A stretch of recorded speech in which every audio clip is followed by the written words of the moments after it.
maqasmiyan soo qaataa mise waa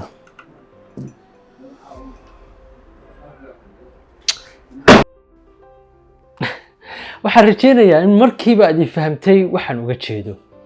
Khaby Lame wiilka ugu folowda badan TikTok sidoo kalena kamid ah dadyowga ugu folowga badan social media.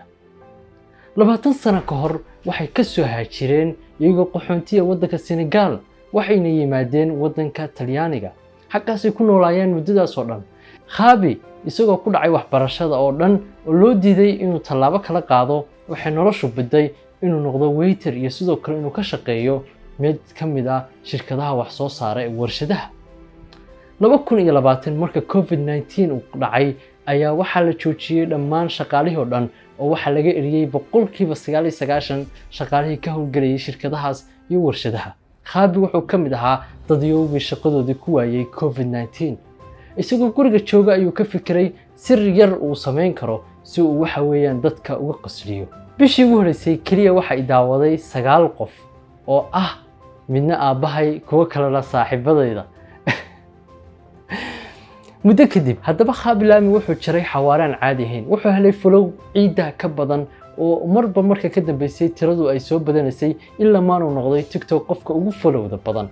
kadib markuu soo gudbiyay barnaamijyo dadku aad uga helaan una qosleen marka uu sheegay wax walba qaabka ugu fudud loo qabanayo. haddii for example aan u baahdo earphone-kan inaan iska qaado oo aan gacantiisa u soo wareejiyo, isagu markaa wuxuu tusayaa tusaalaha ugu dhow ee aan ku soo qaadan karo. wuxuuna kaliya soo qaaday gacantiisa isagoo earphone soo saaraya kadibna wuxuu oranayaa sidaas. yacni waa qaabka ugu simbilsan ee aad wax u samaysan karto. Khaby Lame markuu heerkaas gaaray ayaa adduunyadoo dhan ku soo jeesatay. shirkadihii oo dhan ayaa isku qabsaday. sidoo kale wadanka Talyaaniga ku noolaa muu ku haysan sharci weyn.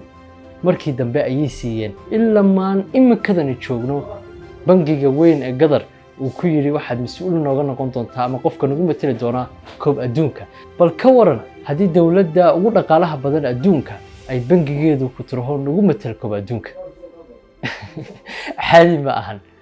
wiilkani guushan caadi ahayn ayuu gaaray.